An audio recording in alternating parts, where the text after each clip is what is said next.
Estamos entrando no mês de setembro, onde nós vamos trabalhar o tema, dentro do tema geral do ano, que é o ano do cuidado. Nós vamos trabalhar a temática aprendendo a lei da semeadura. Eu queria que vocês me ajudassem. O que diz a lei da semeadura? Alguém sabe? Tudo aquilo que nós plantarmos, nós vamos colher. E olha, com a lei da semeadura dá para aprender muita coisa. Dá para a gente aprender muitas questões extremamente relevantes para a nossa vida. E por que eu estou dizendo isso? Porque se o cristão ele não entender bem a importância da lei da semeadura na sua vida, ele nunca vai conseguir desenvolver algumas áreas da sua fé, porque sempre vai viver de forma muito limitada. E eu quero deixar com vocês aqui alguns pensamentos. Antes nós vamos ler o texto base da mensagem, 2 Coríntios capítulo 9, versículo 6, que diz: lembrem-se, aquele que semeia pouco, também colherá pouco, e aquele que semeia com fartura, também colherá fartamente. O tema da reflexão dessa manhã não é o filme de terror que alguns já assistiram no passado, mas é um tema verdadeiro, real, bíblico para as nossas vidas. Colheita bendita. Quem já viu aquele filme quando era pequeno? Meu Deus, colheita maldita. Eu sempre tive medo de filme de terror, mas eu sei que tem alguns espectadores aí que gostavam dessa coisa aí. E quando eu preparei a mensagem essa semana, eu lembrei do tema do filme, e inclusive para fazer o contraponto de que nós só teremos uma colheita maldita se ela não for bem semeada. Então eu só vou ter uma colheita ruim quando a minha semeadura não for boa, não for adequada. E olha que interessante, não fique esperando Deus fazer aquilo que Ele confiou nas suas mãos para ser realizado. Eu coloquei essa frase aqui com uma razão. Às vezes as pessoas estão reclamando da vida, reclamando com Deus, reclamando com todo mundo, de que a vida não é justa, que as coisas não vão para frente, que nada dá certo para elas, que ninguém dá oportunidade para elas, e nós precisamos sair dessa zona de conforto, de murmuração, porque a Bíblia diz que o sol brilha para o justo e para o injusto. As coisas vão caminhar bem para mim e para quem não teme a Deus. E isso, não porque Deus não seja justo ou injusto, mas porque é uma situação natural. As coisas, as oportunidades, elas vão surgir naturalmente. Agora, Deus está disposto a me abençoar e cuidar da minha vida e da minha família. Mas se eu ficar sentado na espreguiçadeira de casa ou na rede, dizendo: ó, o Senhor disse que abriu uma porta de trabalho para mim, vê lá o que o Senhor pode fazer, e ficar balançando para ver a sombra, a forma que o sol vai fazer de acordo com o que eu me mexo na rede, não vai acontecer nada, né, Ronaldão? Tem que ir para cima, tem que trabalhar. Você tem que correr atrás das suas coisas. Ah, está muito difícil, é a crise. Meu irmão, crise existe para quem reclama dela, porque toda pessoa que tem visão encontra oportunidades em meio ao caos. Pode estar difícil? Pode. Pode ter muito desemprego? Pode. Mas se você tiver determinação, fé em Deus, você vai trabalhar, você vai correr atrás do pão que o Senhor vai colocar na tua mesa, e tudo vai caminhar.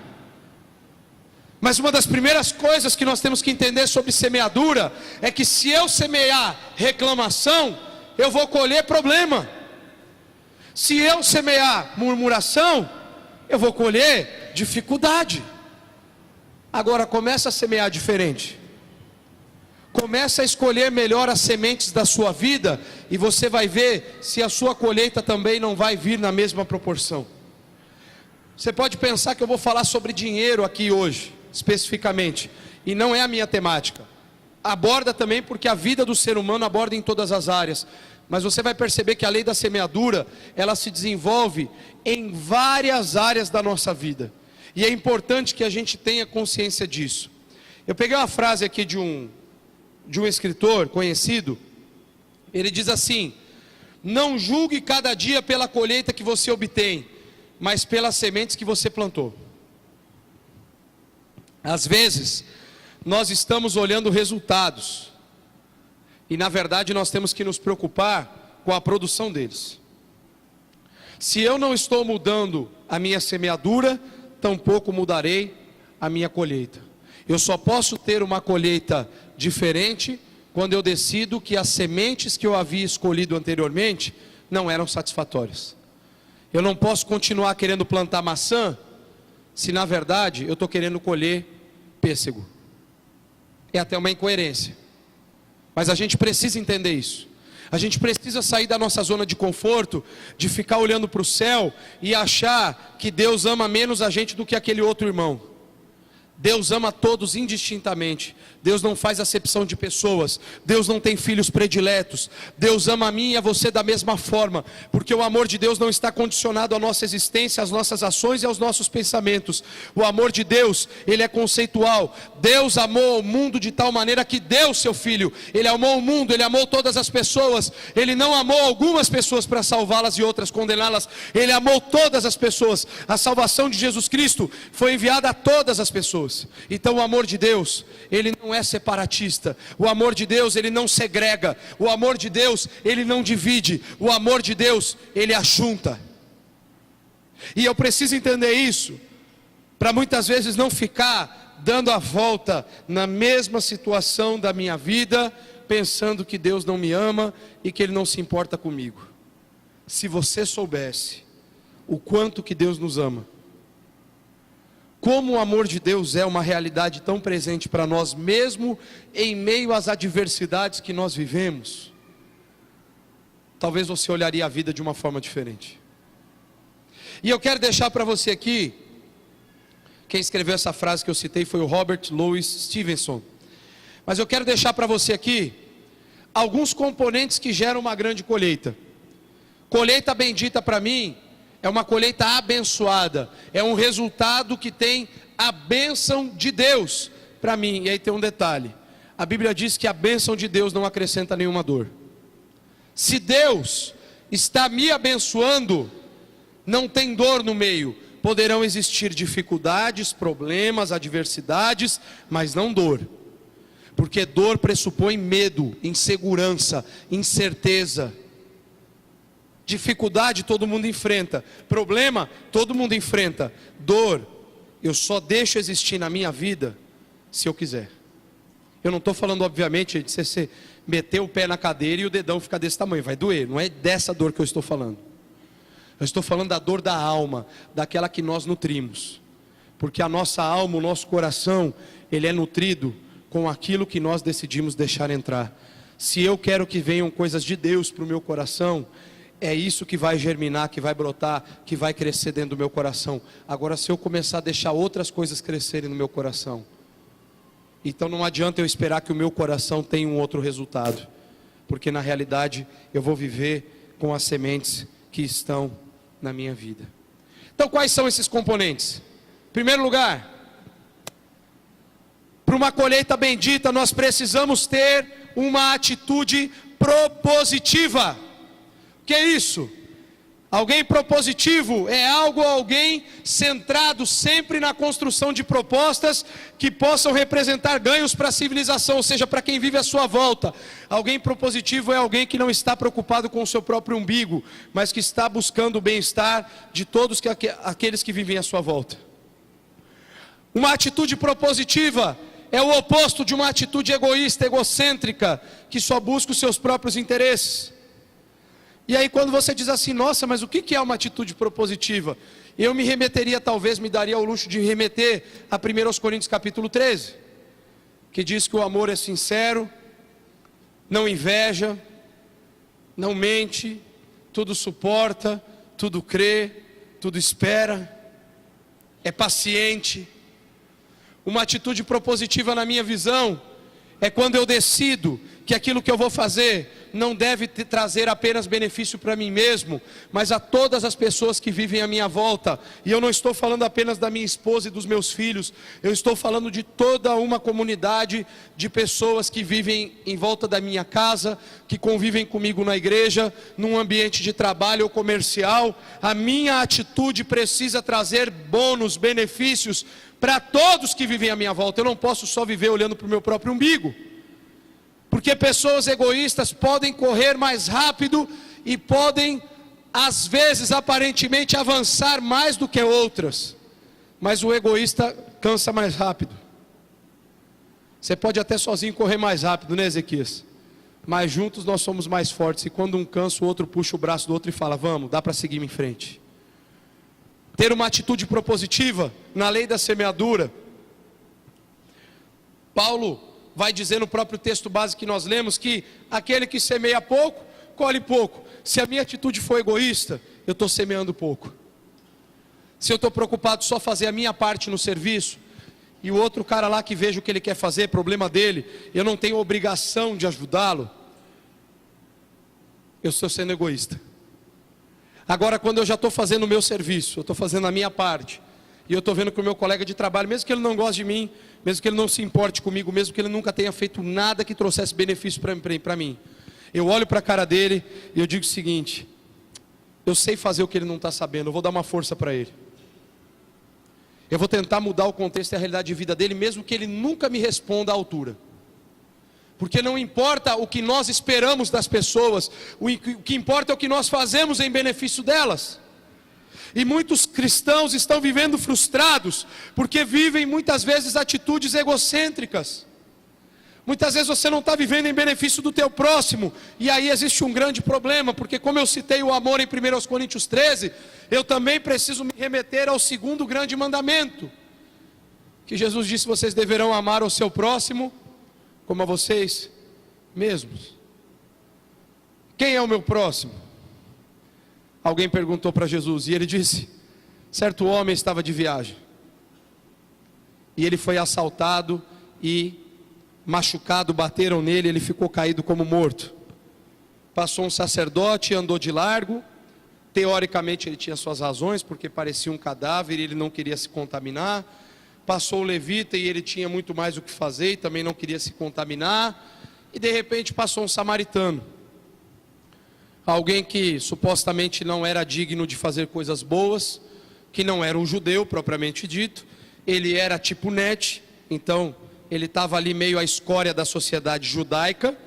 E justamente esse cara vai, desce do animal dele, pega o azeite que era caro, coloca sobre as feridas dele, enfaixa elas, coloca o camarada sobre o animal dele, leva para uma hospedaria, tira dinheiro do bolso, paga a hospedagem do cara e diz: ó, cuida dele, quando eu voltar, se ele tiver gasto mais do que eu te dei, pode deixar que eu pago a conta.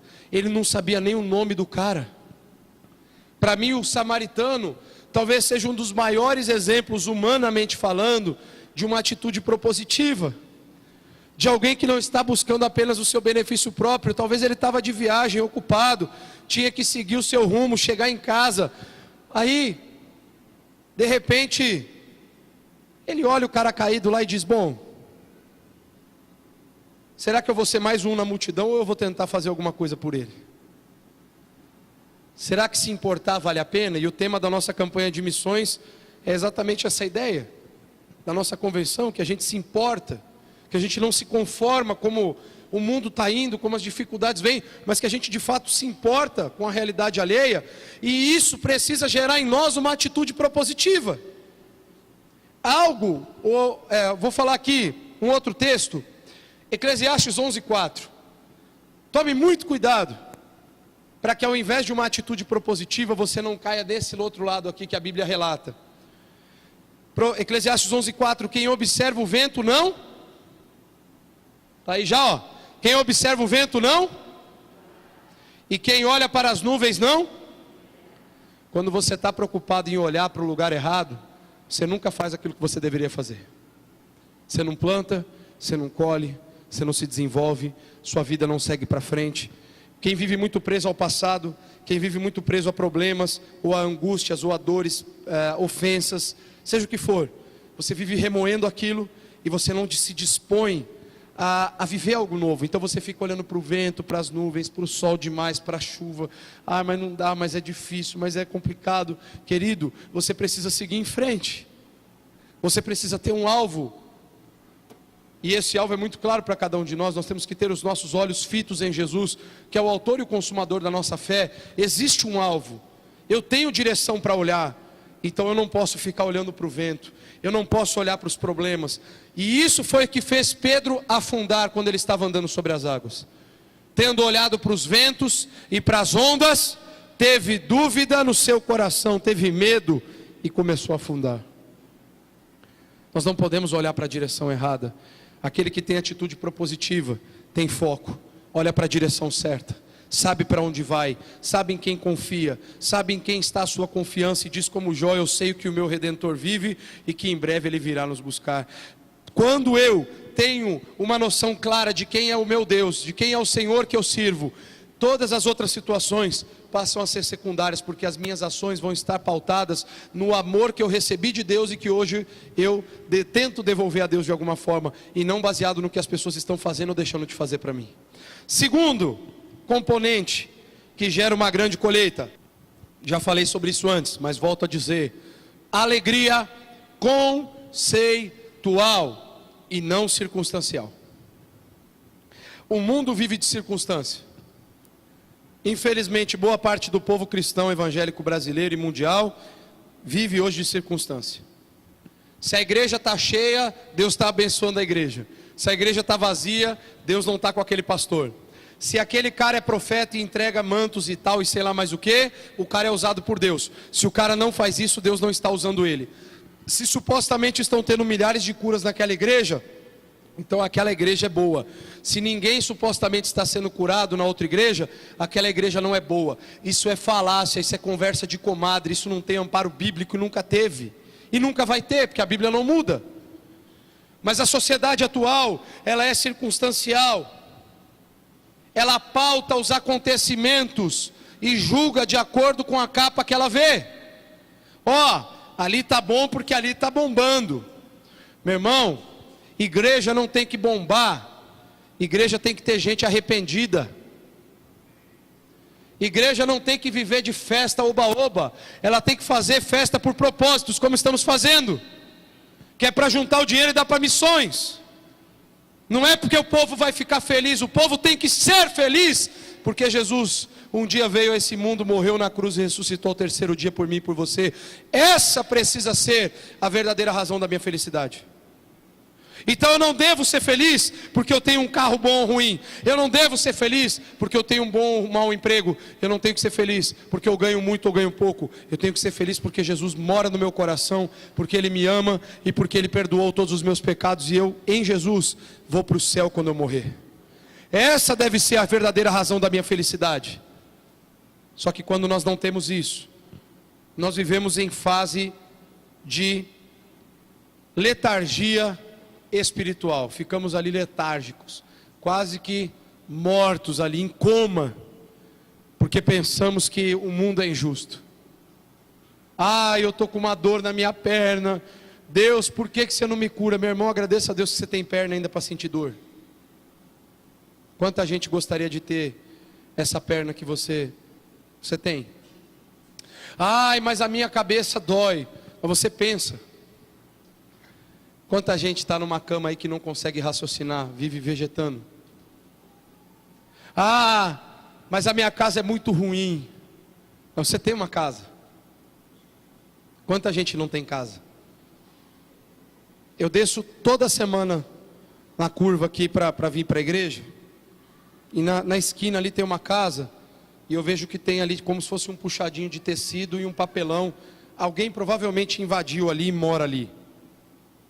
E eu fico pensando, às vezes a gente acha ruim do que a gente tem, a gente só precisaria olhar um pouquinho para fora, para entender que a nossa felicidade não deveria estar naquilo que nós temos, porque aquilo que a gente tem é muito passageiro, aquilo que a gente tem pode ser hoje uma realidade e amanhã não ser mais, mas aquilo que nós somos, faz e deve fazer toda a diferença na nossa vida. Paulo diz lá no versículo 7 do capítulo 9 de 2 Coríntios: cada um dê conforme determinou o seu coração, não com pesar ou por obrigação, pois Deus ama quem dá com alegria. Gente, aqui ele está falando de dinheiro no texto, mas olha quantas aplicações práticas você pode fazer na sua vida. Deus ama quando você faz determinadas coisas com alegria de coração.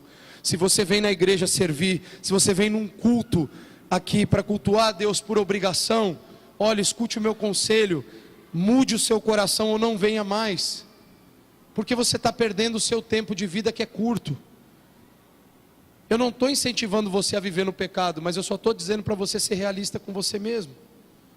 Porque se você se vê obrigado a estar na casa de Deus porque alguém te cobrou de vir, você está perdendo o maior tempo do seu mundo aqui. Você está perdendo a sua vida, porque de fato ela é tua, ela não é de Deus. Porque se você vem aqui obrigado, se você não tem alegria de estar aqui, então você não entregou a tua vida a Ele ainda como deveria. A sua alegria é circunstancial. Quando Ele te fez alguma coisa legal, você trata Deus como o Aladim, como o gênio da lâmpada. Quando você faz uma oração, esfrega a lâmpada, Ele te atende, então você fica feliz. Quando você esfrega e o gênio não sai porque ele foi para a praia, aí o que acontece? Aí você fica triste com o gênio que não atendeu os seus desejos. Isso não é alegria conceitual. Isso é consumismo. Isso é um drive-thru gospel.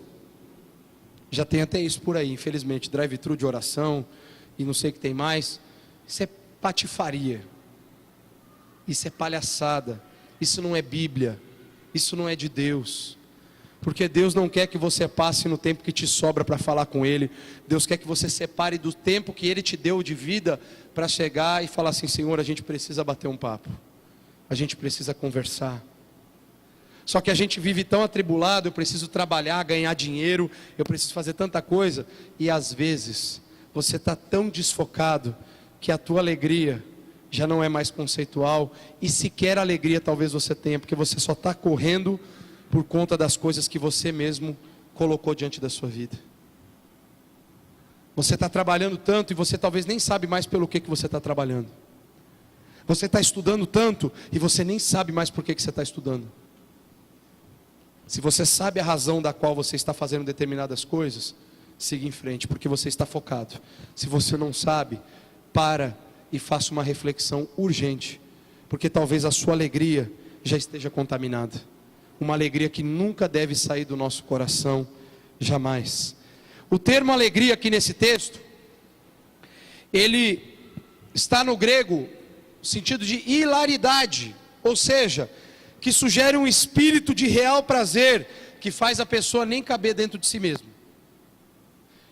Paulo está dizendo através desse texto: Deus ama quem dá com alegria. Quando você está ofertando, quando você está trabalhando, quando você está cuidando de alguém, quando você está fazendo qualquer outra coisa na igreja, quando você está orando a Ele, você não pode caber dentro de você mesmo de tanta satisfação. Esse é o sentido original do texto no grego. É você não caber dentro de si. Agora, eu quero que você guarde para você essa pergunta, essa reflexão. Isso tem sido uma realidade para mim e para você? Qual tem sido a alegria dentro do seu coração? E Paulo fala aos Filipenses capítulo 4, versículo 4, novamente, olha que interessante, ele diz: alegrem-se no Senhor sempre. Novamente direi, alegrem-se. Porque de desgraça basta o mundo que já está existindo por aí. Gente morrendo em atentado, em acidente, problemas de saúde. Isso já basta. Está aí já, ó. A gente convive infelizmente com essa realidade todos os dias. Então se alegre. Porque apesar disso, nós temos Jesus Cristo no nosso coração. E eu quero seguir aqui porque eu tenho mais dois componentes para falar para você. E eu quero me ater ao tempo. Sementes especiais. Gente, eu fiquei pensando muito nisso aqui. Mas por que eu coloquei sementes especiais? Olha o que Paulo fala no versículo 8 do capítulo 9 de 2 aos Coríntios. Acompanhe a leitura. E Deus...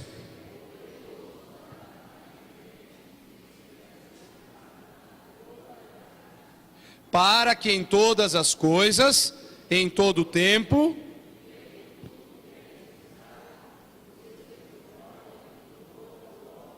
Gente, nós não estamos lidando com alguém limitado. Às vezes você está se relacionando com Deus como se Ele possuísse limitações.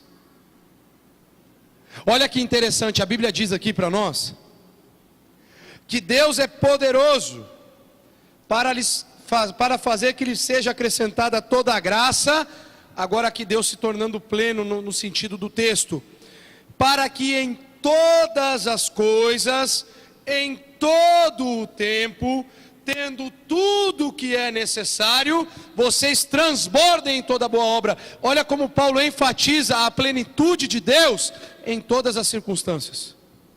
Tendo tudo, em todo o tempo, e de fato o que é necessário. A nossa vida não pode estar pautada em buscarmos aquilo que queremos, mas aquilo que precisamos. Porque quando eu buscar aquilo que eu preciso em Deus, Ele me dá além do necessário. Ele vai me dar mais. Porque quando Deus mostra para mim mesmo, que aquela frase, quando Deus vê no seu coração, isso é uma incoerência com a onisciência divina, com o atributo de Deus. Porque Deus é onisciente, Ele sabe o que você pensa. Então Deus não vai ver o que você vai fazer depois que você fez, porque Ele já sabe o que você fez. E Ele já sabia antes da criação do homem. E quando eu falei da atemporalidade de Deus na terça-feira passada aqui, teve gente que quase arrancou o cabelo, porque eu disse que para Deus tudo já aconteceu. E aí o povo ficou, mas como assim? Eu não fiz ainda. Você já fez, porque Deus já conhece. Quem não veio terça-feira perdeu. Nós falamos aqui sobre a doutrina das últimas coisas, escatologia, foi muito bacana. E nós falamos sobre a atemporalidade divina. Deus é um ser atemporal. Às vezes nós estamos preocupados, mas será que se eu não fizer isso aqui hoje, Deus vai me fazer amanhã? A gente está pensando que Deus está jogando com a gente. Tudo está escrito diante de Deus sobre as nossas vidas, pela onisciência dEle. Então Ele não vai ver o que eu vou pensar, Ele já sabe o que eu penso, porque o salmista diz, antes que a palavra chegue aos meus lábios, Tu, Senhor, já o conhece. Deus já sabe. Por que eu tenho que fazer diferente? Porque na verdade, se você for para ser diferente mesmo, você vai ser.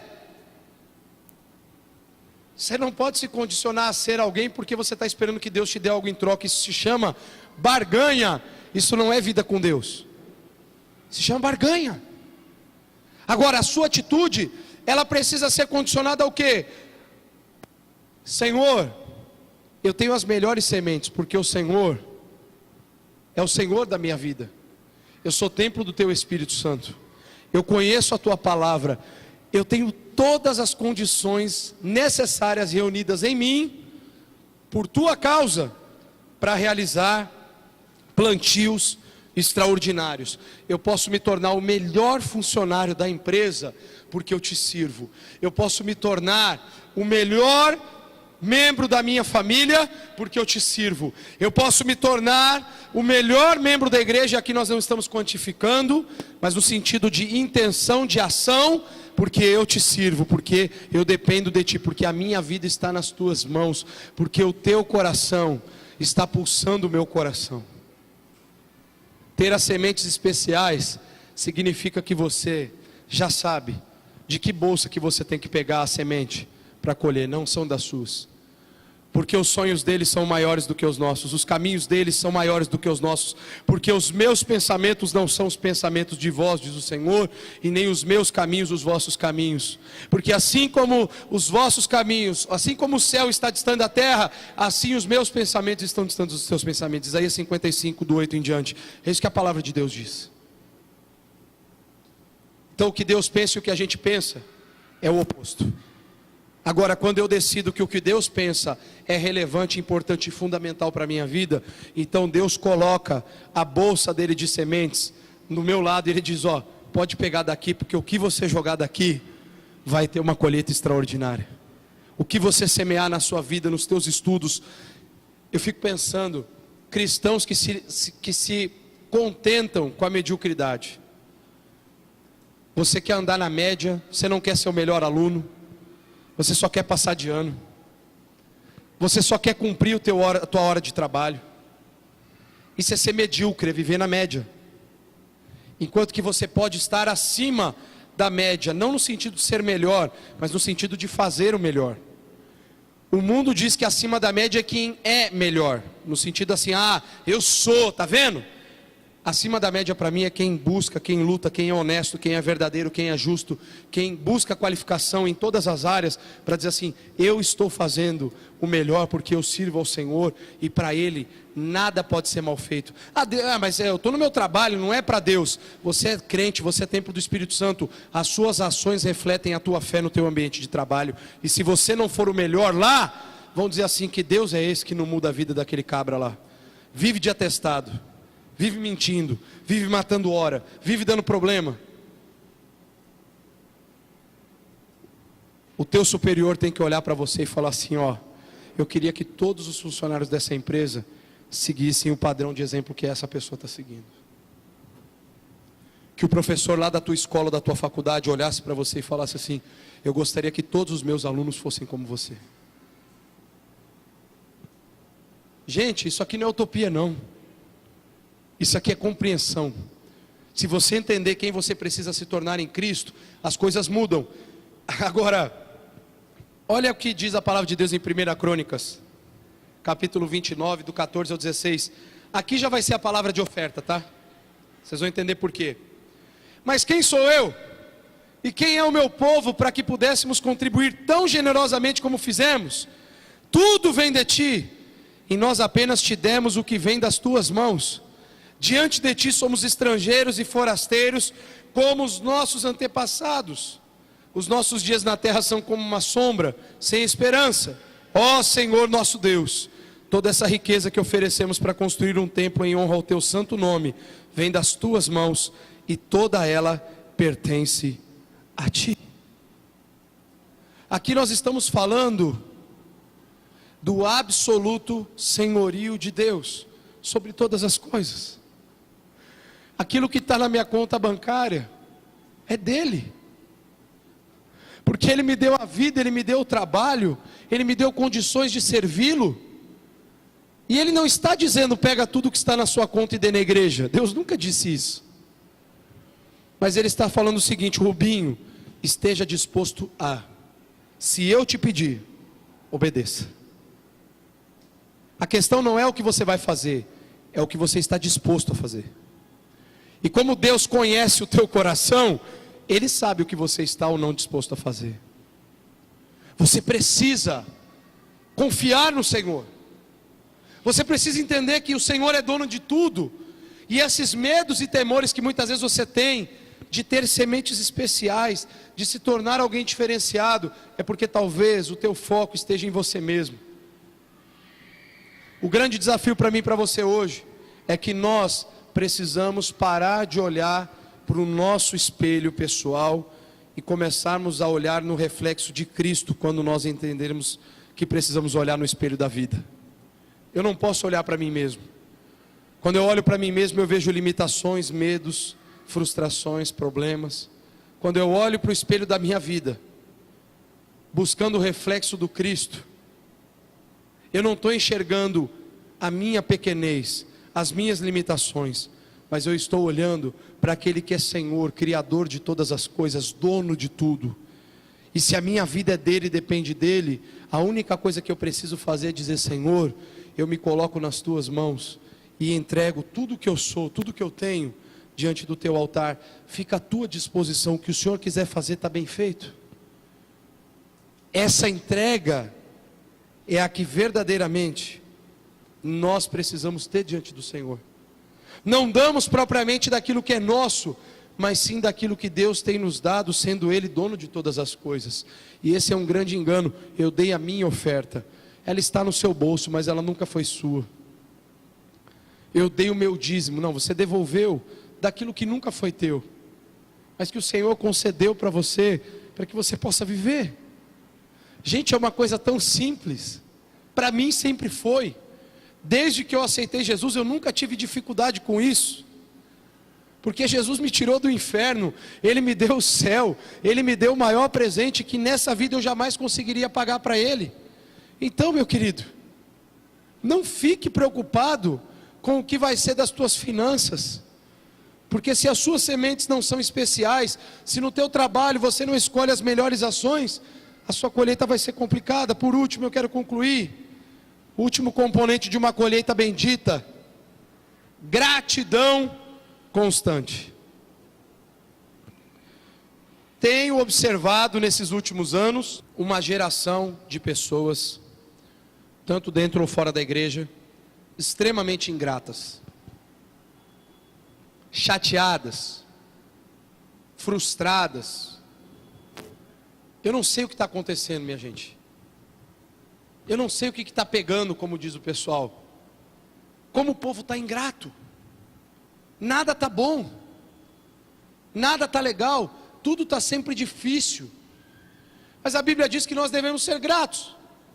Em 2 Coríntios capítulo 9, versículo 10 e 11, diz assim: aquele que supre a semente ao que semeia e pão ao que come, também lhe suprirá e aumentará a semente e fará crescer os frutos da sua justiça. Vocês serão enriquecidos de todas as formas, para que possam ser generosos em qualquer ocasião, e por nosso intermédio, a sua generosidade resulte em ação de graças a Deus. Olha que texto tão simples. Eu estou continuando, obviamente, a mensagem toda está alicerçada em 2 Coríntios capítulo 9, a gente está indo do 6 em diante, está finalizando aqui no versículo 11, olha o que Paulo está dizendo, que Deus é que supre a semente, é Ele que dá a semente para quem semeia, o pão para aquele que come, é Ele que vai suprir e aumentar a semente e fazer crescer os seus frutos, porque é um processo natural. Se eu sou fiel a Deus, se eu faço a vontade de Deus, eu tenho que simplesmente viver uma vida que glorifica o nome de Jesus. Eu tenho que ser grato. Eu tenho que ser grato até pelo que eu não tenho, porque muitas vezes Deus está me livrando de perder ou contaminar o meu coração com algo que me desviaria dos caminhos dele. Eu tenho que ser grato, mesmo às vezes passando por algumas situações. Às vezes, e o texto diz aqui em 1 Tessalonicenses 5,18, olha o que diz o texto, e às vezes é difícil fazer isso aqui: deem graças em todas as circunstâncias, pois esta é a vontade de Deus para vocês em Cristo Jesus. Qual é a vontade de Deus para mim? Ser grato. Concluindo, porque Deus é bom, Ele nos deixa plantar o que nós quisermos, isso se chama livre-arbítrio. Mas porque Deus é justo, nós vamos colher aquilo que a gente plantou. Tem gente que diz que Deus é injusto, mas a justiça de Deus se revela na lei da semeadura, porque eu colho aquilo que eu planto. Deus não me livra da colheita do meu plantio. O que eu plantei eu vou ter que colher. Alguém me perguntou um dia: pastor, o que você faria com uma pessoa que tivesse feito algo muito grave e viesse contar para você? Me deu um exemplo: pastor, se alguém chegasse: pastor, acabei de matar uma pessoa, eu estou aqui, quero me confessar, pastor, eu estou arrependidíssimo, eu não sei onde eu estava com a cabeça, pastor, ajuda a oração. O cara chora, entrega a vida para Jesus. Eu falo: tá ótimo, só que agora a gente vai subir lá para a delegacia e você vai se entregar. Ah, pastor, mas eu sou uma nova criatura agora. Tá ótimo, você está salvo, você vai para o céu, mas o teu plantio exige uma colheita. Você não pode ocultar em Deus o seu plantio. Se você fez, você tem que pagar. Agora Deus te perdoou, você vai para o céu. O perdão de Deus não nos isenta das nossas ações erradas, porque senão, meus irmãos, seria muito fácil. Eu vou lá, faço uma burrada: ah, Jesus já me perdoou, gente, está tudo bem, segue a vida. Não é assim. Você plantou, você vai colher. Deus vai continuar te amando, Ele vai te perdoar, mas a tua colheita você não escapa, porque Jesus disse que aquilo que o homem plantar, isso sim ele vai colher. Você pode pensar de um monte de jeito e achar que Deus teria que ser mais bonzinho do jeito que você acha, mas isso é achismo. A Bíblia diz que aquilo que o homem plantar, isso ele vai colher. Fecha os teus olhos, eu quero falar com você.